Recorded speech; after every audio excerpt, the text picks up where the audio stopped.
Hello everyone, आप सभी लोग कैसे हैं। आई होप कि आप लोग बहुत अच्छे होंगे, स्वस्थ होंगे, मस्त होंगे, पढ़ाई खूब अच्छे से कर रहे होंगे। उसके साथ साथ में नींद भी खूब अच्छी से ले रहे होंगे। आजकल देख रहे होंगे आप, आपका पेट का भी रिजल्ट आ गया है। आप सभी लोग अपना पेट का रिजल्ट का स्कोर कार्ड चेक कर लिए होंगे। और आप सभी के लिए अब बहुत बड़ी वैकेंसी आने वाली है। वैकेंसियों की लाइन लग जाएगी, एक के बाद एक वैकेंसी आने वाली है। तो आप सभी लोग इस समय बेहतरीन तैयारी कीजिए, ताकि इस बार आप नौकरी पा जाएं, इस बार मिस ना हो। उससे पहले हम और बताते हैं, आज हमारी ये 9वीं क्लास है। उत्तर प्रदेश स्पेशल पढ़ा रहे हैं, यूपी स्पेशल जिसमें पढ़ा रहे हैं। ये जो सिलेबस शुरू किए थे होम गार्ड के लिए है, लेकिन यूपी स्पेशल आप किसी भी यूपी का एग्जाम देना चाहते हैं तो यूपी स्पेशल पढ़ सकते हैं। और यूपी स्पेशल आपके लिए पर्याप्त पढ़ाया जा रहा है।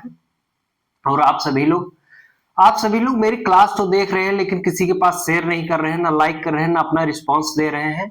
आप लोगों का रिस्पांस ही हमें मजबूत बनाता है, और हम आपके लिए फ्री में जो क्लास चालू किए हैं इसको हम और आगे बढ़ा पाएंगे, सिलेबस को पूरा करवा पाएंगे।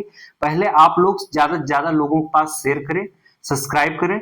और ये जो सिलेबस है फ्री में चल रहा है, ऐसा नहीं है कि आपके लिए अच्छा नहीं है। ये बहुत अच्छा सिलेबस, बहुत अच्छा क्लास है। क्लास जो है आपके लिए पर्याप्त है। बाकी जो क्लास को छोड़ देगा वो बाद में पछताएगा। लेकिन आइए हम शुरू करते हैं, आपका टाइम ना बर्बाद करते हुए। उत्तर प्रदेश की प्रमुख झीलें एवं ताल, ये आज हमारी 9वीं क्लास है, जिसमें हम उत्तर प्रदेश की प्रमुख झीलें या ताल पढ़ेंगे। तो हम पहले जानते हैं झील या ताल का निर्माण कैसे होता है। तो झील का जो निर्माण है, झील जो होती है तालाब से बड़ी होती है और गहरी होती है। तालाब से बड़ी होती है और गहरी होती है। और झील जो हो चारों तरफ से स्थल भाग से घिरी हुई। स्थल मतलब जमीन जिसको कहते हैं, मिट्टी कहते हैं। जो झील है वो चारों तरफ से मिट्टी से घिरी होगी, और इसका आकार तालाब से बड़ा होता है। झील का जो आकार है तालाब से बड़ा होता है, तालाब से गहरी होती है, इसमें सदा जल भरा होता है। फिर सॉरी, हम जानते हैं झील कितने प्रकार की होती है। झील दो प्रकार की होती है, एक मानव निर्मित यानी कि कृत्रिम झील, एक प्राकृतिक। मानव निर्मित या कृत्रिम झील क्या होती है इसको हम जान लेते हैं। मानव निर्मित या कृत्रिम झील जो होती है, जो मानव द्वारा निर्मित की जाती है। गड्ढा बना के बड़ा सा और झील बनाई जाती है, और जल भराव रहता है हमेशा, और तालाब से बड़ा होता है, उसको हम मानव निर्मित झील कहते हैं। तो मानव निर्मित जो झील है और प्राकृतिक झील जो है, ये अपने आप निर्मित हुई होती हैं। पर कुछ प्राकृतिक आपदाएं ऐसी होती हैं जिसके वजह से एक गड्ढे, बहुत बड़े गड्ढे का निर्माण होता है, वहां जल भर जाता है, और उसकी गहराई और लंबाई चौड़ाई जो है तालाब से ज्यादा होती है, और हमेशा के लिए जल भर जाता है। तो वो प्राकृतिक झील का रूप धारण कर लेती है। तो आइए हम जानते हैं, सबसे पहले मानव निर्मित झील कौन सी है। तो गोविंद बल्लभ पंत सागर झील है। ये आपके सोनभद्र जिले में है। ये उत्तर प्रदेश की सबसे बड़ी झील है। अगर आपसे पूछा जाए उत्तर प्रदेश की सबसे बड़ी झील कौन सी है, तो आपका गोविंद बल्लभ पंत सागर है। अगर आपसे पूछा जाए मानव निर्मित झील कौन सी है, तो गोविंद बल्लभ पंत सागर झील सोनभद्र में स्थित है। जिला याद रखना आप सब लोग। दूसरी जो मानव निर्मित झील है, एक मोती झील है, जो कानपुर में स्थित है। मोती झील कहां पे है? आपके कानपुर में स्थित है। थोड़ी सी बहुत महत्वपूर्ण जानकारी जो आपको सब जगह पे नहीं मिलेगी, लेकिन हमने यहाँ पे लिख दिया है, ये आप नोट कर लेना। ये बहुत बार पेपर में पूछा, और अगर ये पूछा जाएगा तो हम गारंटी के साथ बता रहे हैं, आप जाओगे एग्जाम हॉल में खटाक से गलत उत्तर लगा के आओगे। ये ध्यान रखना, उत्तर प्रदेश में झीलों का देखभाल कौन सा विभाग करता है। अगर आपसे एग्जाम में पूछा जाएगा उत्तर प्रदेश में झीलों का देखभाल कौन सा विभाग करता है, मैं बता रहा हूं मैक्सिमम बच्चे जाएंगे वहां पे सीधा जल विभाग, अगर ऑप्शन में रहेगा जल विभाग लगा के आएंगे मैक्सिमम बच्चे। लेकिन जो ध्यान से पढ़ेंगे वो लगा के आएंगे उत्तर प्रदेश वन विभाग द्वारा झीलों का देखभाल किया जाता है। भाई मेरे नोट कर लेना, ये आपके लिए बहुत इंपॉर्टेंट है, आपके पेपर में पूछा जाएगा, ये मेरी गारंटी है। प्राकृतिक झील अब हम आइए जानते हैं कौन सी झील, इधर लिख दिए हैं झील, इधर जिला, इधर झील, इधर जिला, इधर झीलें, इधर जिला। तो हम जानते हैं कौन सी झील किस जिले में स्थित है। लेकिन ये जो क्लास पढ़ा रहे हैं आपको, ये फ्री में है, तो ऐसा नहीं है कि आपके काम, हम बता रहे हैं कि ये आपके बहुत काम आएगी मेरे दोस्त। अगर आप क्लास मिस कर दिए तो समझो कि बहुत बड़ी गलती कर दिए। ये जो बड़ी बड़ी कोचिंगें हैं वो आपको इतना पैसा लेकर के फ्री में इतना मैटर नहीं दे रही है, लेकिन मैं पूरा सिलेबस फ्री में करवा रहा हूं।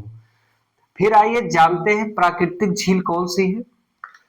चित्तौरा झील जो है बहराइच में है। चित्तौरा झील बहराइच जिले में है। चित्तौरा झील बहराइच जिले में जो है, यहां से कौन सी नदी का उद्गम होता है? एक टेढ़ी नदी है अपने यहाँ लगभग बहराइच गोंडा, तो और बहराइच गोंडा और जिला जो भी हो टच करता हूं, मुझे इतना याद नहीं आ रहा है। तो ये 2-3 जिलों से होकर टेढ़ी नदी बहकर फिर सरयू नदी में अपना जल विसर्जित कर देती है। फुलहर झील जो है वो पीलीभीत में है। फुलहर झील पीलीभीत जिले में है। यहां से गोमती नदी निकलती है फुलहर झील से। रामगढ़ ताल जो है वो गोरखपुर में स्थित है। रामगढ़ ताल का निर्माण कैसे हुआ, आइए हम जानते हैं। झील का जो निर्माण है, जो ये नदियों द्वारा होता है।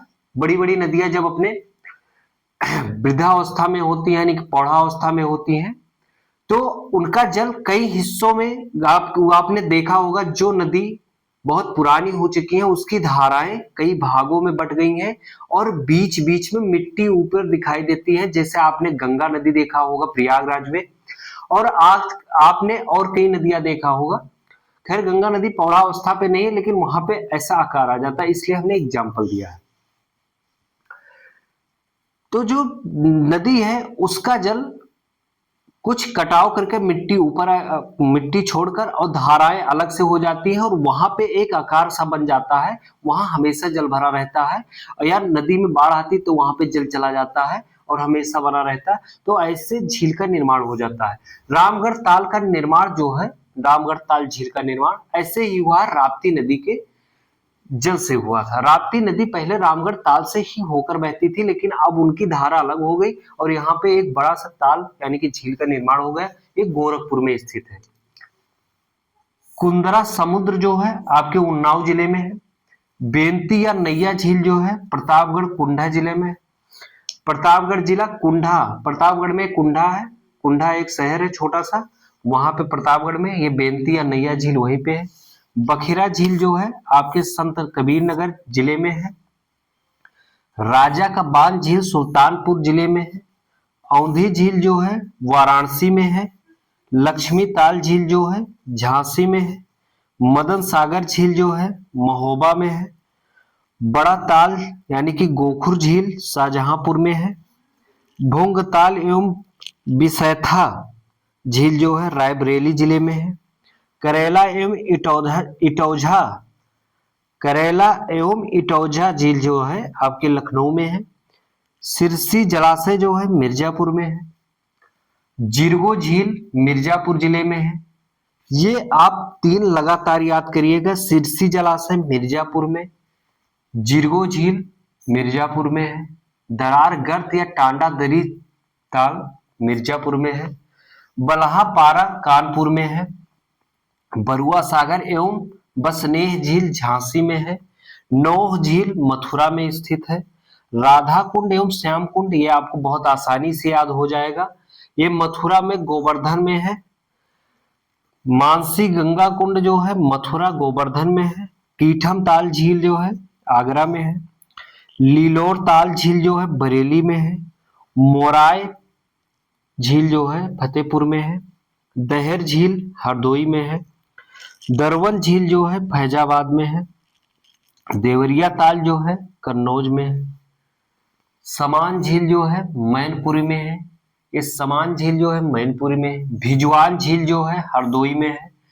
अलवारा झील जो है कौशाम्बी में है। शेखा झील अलीगढ़ में है। भारत कुंड ताल जो है अयोध्या में है। गौर झील जो है रामपुर में है। सीता कुंड एवं चक्र कुंड सीतापुर में है। ये जितनी झील की जितनी झीलें हमने पढ़ाया है ये आपके लिए पर्याप्त है। आपके एग्जाम में इससे बाहर नहीं आएगा। तो आप सभी लोग इस मेरे चैनल जीएस कर्मयोगी को अधिक से अधिक लोगों के पास शेयर करें, और अधिक से अधिक लोगों के पास शेयर करेंगे तभी जो लोग तैयारी कर रहे हैं, क्लास सब्सक्रिप्शन नहीं ले पाए हैं, उनको ये फायदा मिलेगा। और हमारे चैनल जीएस कर्मयोगी को अधिक से अधिक लोगों के पास शेयर करें। धन्यवाद। जय हिंद। आप स्क्रीनशॉट ले लीजिएगा।